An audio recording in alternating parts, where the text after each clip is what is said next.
नमस्कार बच्चों, आप सभी का स्वागत है आपके अपने परिवार एनजे स्टडी पर। उम्मीद करूंगा सभी मस्त और स्वस्थ होंगे। आप सभी के लिए आज मोस्ट इम्पोर्टेंट क्लास लेकर आया हूं। इससे पहले एक प्रैक्टिस सेट करा दिया है मैंने, जिसमें आपकी हिंदी और जीके के क्वेश्चन होते हैं। आप यूपी पुलिस कांस्टेबल या एसएससी जीडी की तैयारी कर रहे हैं तो उसके लिए ये क्लास बहुत ही महत्वपूर्ण होने वाली है।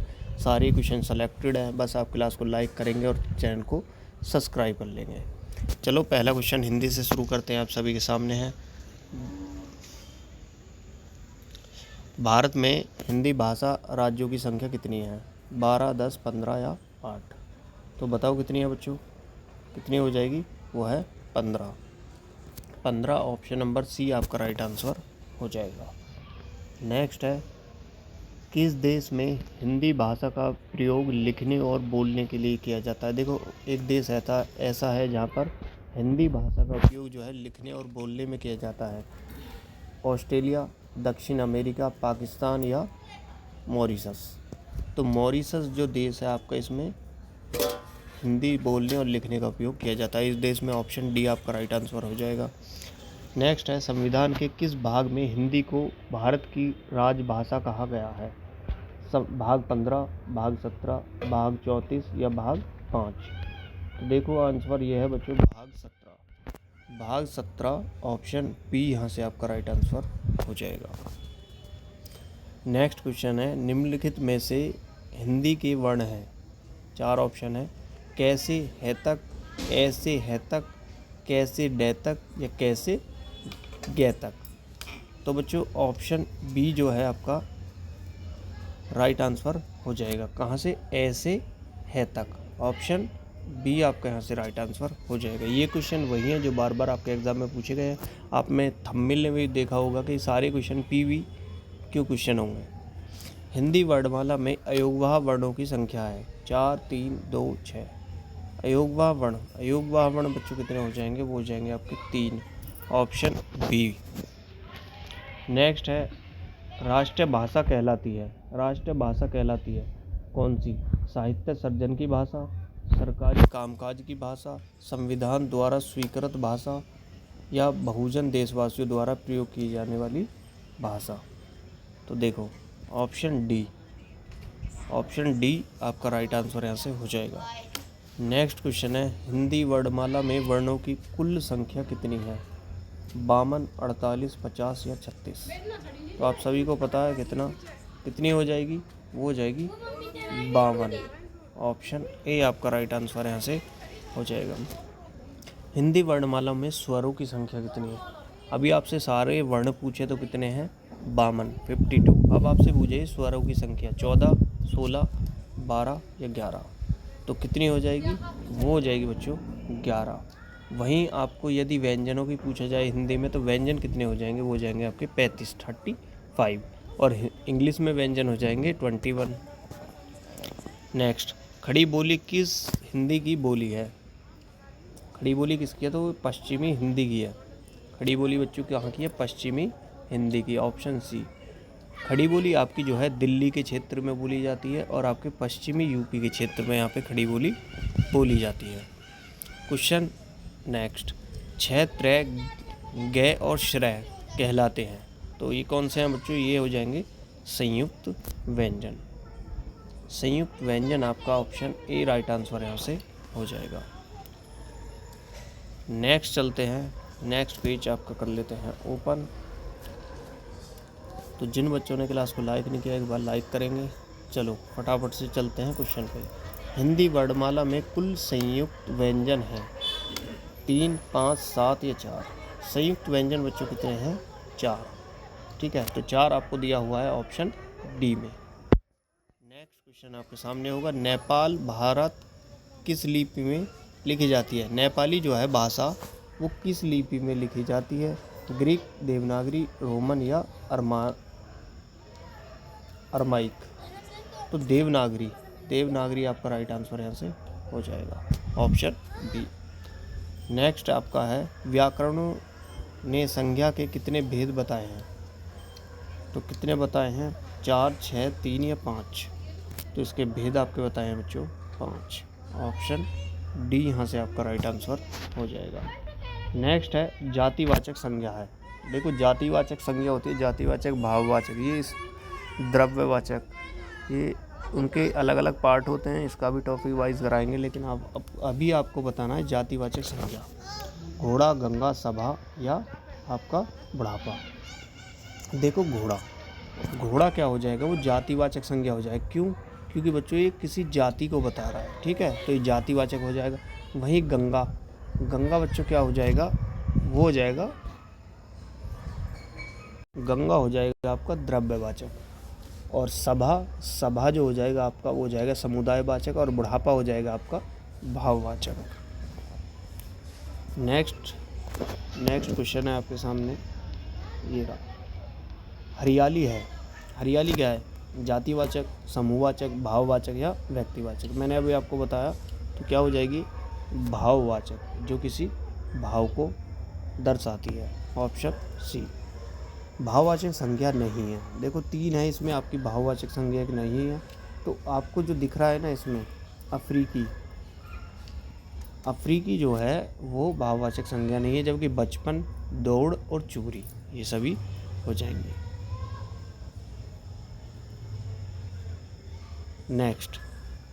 नेक्स्ट है, बंधुत्व किस प्रकार की संज्ञा है? जातिवाचक, भाववाचक, व्यक्तिवाचक। बंधुत्व आपकी हो जाएगी, वो हो जाएगी भाववाचक। Option B. नेक्स्ट है, पूर्वी दिशा में किसका रूप है? पूर्वी दिशा में किसका रूप है? जातिवाचक, द्रव्यवाचक, व्यक्तिवाचक या दिशावाचक। यह है व्यक्तिवाचक। देखो पूर्वी क्या बता रहा है, ये बता रहा है एक दिशा को, ठीक है, ये हो जाएगी आपकी व्यक्तिवाचक। नेक्स्ट है, घी कौन सी संज्ञा है? बताओ घी कौन सी हो जाएगी? जातिवाचक, द्रव्यवाचक, व्यक्तिवाचक, भाववाचक। तो घी जो हो जाएगी आपकी द्रव्यवाचक हो जाएगी। जो भी तरल पदार्थ आपके होते हैं, घी हुआ, तेल हुआ या आपका पानी, तो ये क्या होते हैं? ये होते हैं आपके द्रव्यवाचक। Option B. नेक्स्ट जो कि आज का आखिरी क्वेश्चन है, इसके बाद करने वाले हैं हम आपके जीके के क्वेश्चन। हृदय ने कहा कि मैं मुक्ति के गाल पर तमाचा मारूंगा। इस वाक्य में कर्ता कारक है। देखो कर्ता कौन सा हो जाएगा? मुक्ति, तमाचा, हृदय या मारना। तो हृदय है ना, कर्ता कारक आपसे पूछा है। कर्ता चीज़ को कौन कर रहा है? हृदय कर रहा है। तो ऑप्शन सी आपका राइट आंसर यहाँ से हो जाएगा। अब चलते हैं हम जीके की तरफ। तो ये रहा आपके सामने, वो है क्वेश्चन आपका, झावेरी बहनें किस नृत्य शैली से संबंधित है? कथकली, मणिपुरी, ओडिसी या कुचिपुड़ी। तो आपने देख लिया होगा, राइट आंसर है ऑप्शन बी, मणिपुरी।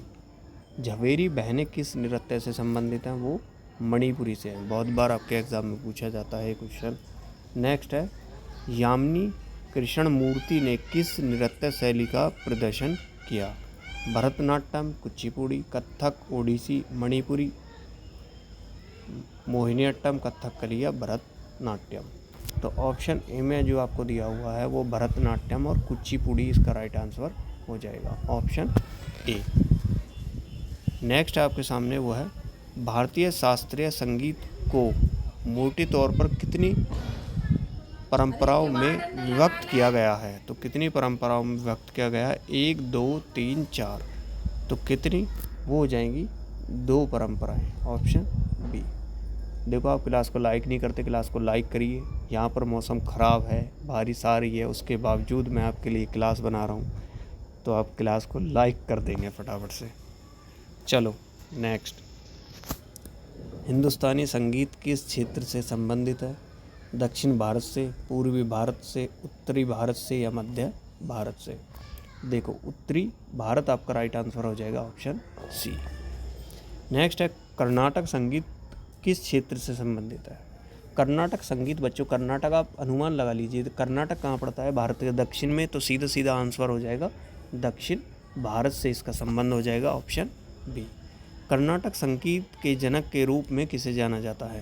तानसेन, त्यागराज, पुरंदरदास या आपके हो जाएंगे मुत्थुस्वामी दीक्षितार। तो ऑप्शन से तो इसमें कहीं भी नहीं दे रखा। ऑप्शन से मेरे अकॉर्डिंग होगा आपका ऑप्शन डी इसमें सही। आप एक बार गूगल भी कर लेंगे। चलो नेक्स्ट, कौन सा वेद संगीत और मंत्र उच्चार से संबंधित है? देखो, संगीत और मंत्र उच्चार किसके अंतर्गत आता है? ऋग्वेद, यजुर्वेद, अर्थवेद या सामवेद। तो आपके मंत्र ये किसके अंतर्गत आते हैं बच्चों? ये सामवेद के अंतर्गत आते हैं। Option D. नेक्स्ट है, सामवेद मंत्रों के गायक को कहा जाता है? होत्री, अध्वर्यु, उदाता या ब्राह्मण। तो क्या कहा जाता है इसको? इसको कहा जाता है उदाता। Option C. नेक्स्ट है, शहनाई किस प्रकार का वाद्य यंत्र है? तार वाला, हवा से बजने वाला, ताल वादक या ठोस। तो शहनाई कौन सा है बच्चों?